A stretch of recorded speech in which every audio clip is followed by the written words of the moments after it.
Nous sommes à 8h13 avec l'avocat de Tariq Ramadan, Emmanuel Marcini. Bonjour. Bonjour. Hier, la Cour d'appel a refusé la remise en liberté de votre client, de Tariq Ramadan. Que dit la Cour d'appel ? Écoutez, nous n'en savons rien encore puisque nous avons plaidé hier, le délibéré a été rendu, nous aurons la motivation dans quelques jours. Je dois dire que je ne suis pas surpris par la décision qui a été rendue, tant l'institution judiciaire dans cette affaire depuis le début fait preuve d'un certain autisme. Le problème de la réalité... Attention à l'usage des mots autisme. Oui. Je dis ça au passage. Oui, non, mais moi je vous dis que oui. L'institution judiciaire refuse de voir la réalité de ce dossier. On parle d'accusations qui sont contredites, il y a des mensonges. Monsieur Tariq Ramadan ne bénéficie pas d'un traitement équitable et sa cause n'est pas entendue équitablement, c'est ce que je dénonce depuis le début. Il est devant la justice parce que 3 plaintes ont été déposées. Des confrontations doivent avoir lieu, on est bien d'accord, Maître Marcini. Oui, une confrontation a déjà eu lieu pendant le temps de l'enquête préliminaire. L'autre a été refusée par Madame Ayari. Et puis, il y aura une autre confrontation. Est-ce qu'il est utile de maintenir en détention Monsieur Ramadan le temps que ces confrontations soient organisées? La réponse est non. Pourquoi ? Non. Il n'y a aucune raison pour que Monsieur Ramadan soit en détention provisoire. Pourquoi est-ce que nous savons ce que les accusatrices disent?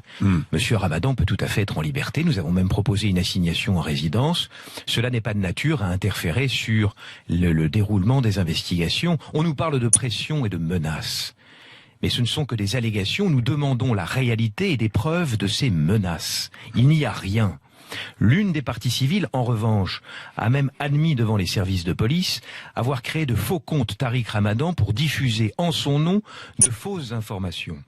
Cela, la justice n'en a que faire. Alors, une 4e femme a déposé plainte pour viol à Genève, je crois savoir. C'est exact. C'est exact.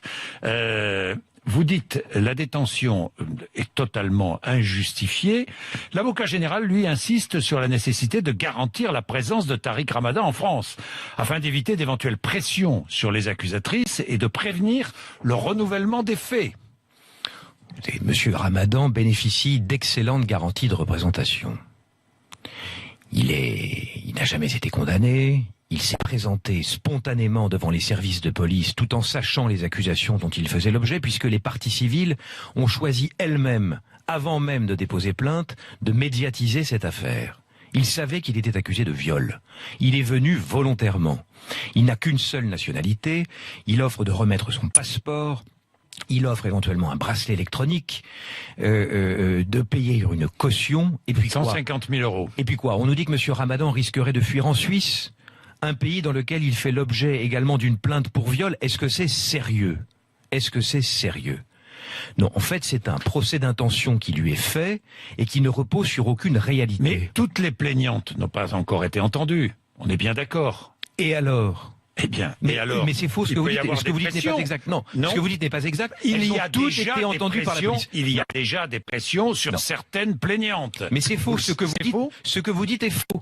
Et d'abord, toutes les plaignantes. C'est ce que disent les plaignantes. Toutes les plaignantes ont été entendues par les services de police. Toutes. Elles ont été entendues par les services de police. Ce dont vous faites état là. C'est ce que dit l'avocat général. Hein. C'est ce que disent les plaignantes. La question n'est pas de savoir ce qu'elles disent. On le sait ce qu'elles disent. La question est de savoir. La question est de savoir s'il y a des éléments derrière les accusations. C'est l'objet d'une enquête pénale. On ne peut pas dire qu'il y ait des éléments confondants concernant les accusations, mais au contraire, les premières investigations démontrent qu'elles ont menti. On a fait des vérifications sur les chambres d'hôtel à côté. On nous dit qu'on a entendu des gens se disputer, les chambres d'hôtel sont vides. Madame Ayari se trompe sur la date à laquelle elle prétend avoir été violée.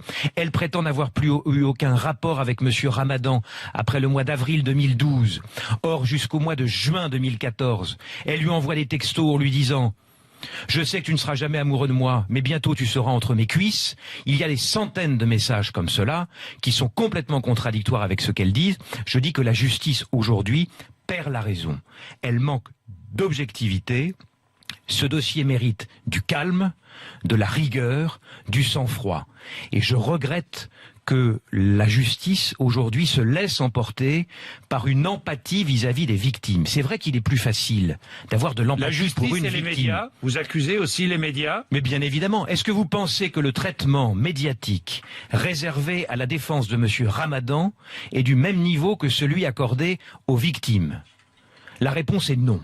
Vous m'invitez aujourd'hui. Vous êtes quasiment l'un des seuls à m'avoir invité.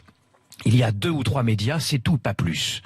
Lorsque des informations objectives sont données, elles ne sont jamais relayées par la presse. J'avais d'ailleurs demandé au ministère public, dès le mois de mars, de faire un communiqué, comme la loi le lui permet, pour rectifier un certain nombre d'erreurs matérielles qui étaient véhiculées, et notamment comme ce problème des menaces et des pressions dont on nous parle, dont on nous rabâche les oreilles, pour créer artificiellement les conditions d'un maintien en détention provisoire.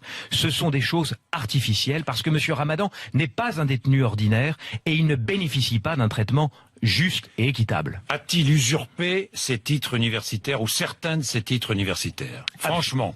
Absolument pas. Vous êtes formel. Absolument pas. Et de plus... Toutes les enquêtes... Absolument pas. Et de plus, Monsieur Bourdin, oui. Ceci n'a rien à voir avec les faits qu'on lui reproche. Mais rien à voir. Vous voyez, on essaie...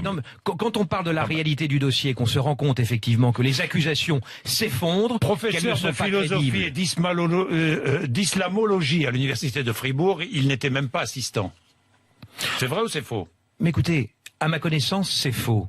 Et je ne suis pas chargé du rectorat ni des palmes académiques. Ce qui m'importe, moi, ce sont les accusations portées contre M. Ramadan et le traitement dont il fait l'objet. Je dis simplement à ce jour que M. Ramadan n'a rien à faire en détention provisoire. Quel est son état de santé? Il se dégrade de jour en jour. Aujourd'hui, M. Ramadan est handicapé. Il ne peut quasiment plus marcher. Il souffre d'incontinence urinaire. Les lésions dont il est atteint aujourd'hui sont peut-être irréversibles et aucun médecin n'est capable de dire si son état va pouvoir s'arranger. Sachez, Monsieur Bourdin... De quelle maladie souffre-t-il? Une sclérose en plaques. Sachez, Monsieur Bourdin, que seul un neurologue est capable de le traiter. Que Monsieur Ramadan n'a pas vu de neurologue depuis le 9 mars, à l'exception des médecins experts.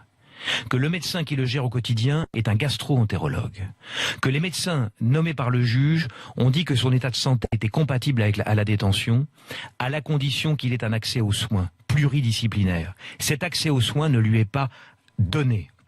J'ai demandé à la cour d'appel qu'à minima une nouvelle expertise médicale soit ordonnée pour juger de son état de santé. Même cela lui a été refusé. Mais tout lui est refusé à M. Ramadan. Il lui est même refusé l'accès à son dossier. Je suis obligé d'aller dans un petit parloir de 2 mètres carrés avec des tonnes de feuilles. Lui, il prend des notes sur un coin de table alors qu'il pourrait faire la même chose au greffe de la maison d'arrêt. Des parloirs famille lui ont été refusés pendant plus d'1 mois et demi. Tout lui est refusé à M. Ramadan, y compris l'écoute dont il doit normalement bénéficier de la part de ses juges. C'est ce que je dénonce. Je dis simplement... Je ne vous dis pas que M. Ramadan est innocent. Personne ne peut le dire. Il n'y a que lui qui le sache.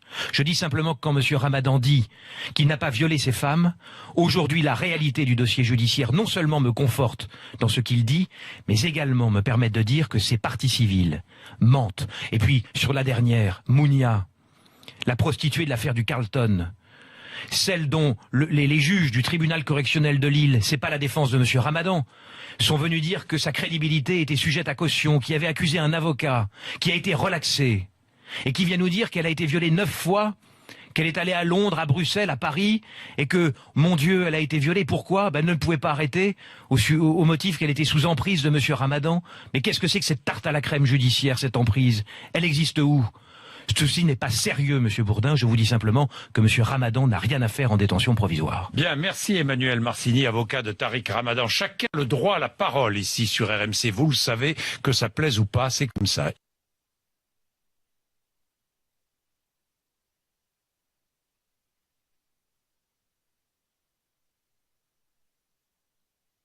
Le printemps, c'est le bon moment pour acheter un nouveau Polaris. En ce moment, les côtes à côte et les VTT les plus vendus au monde sont prêts à partir grâce à des remises allant jusqu'à 1200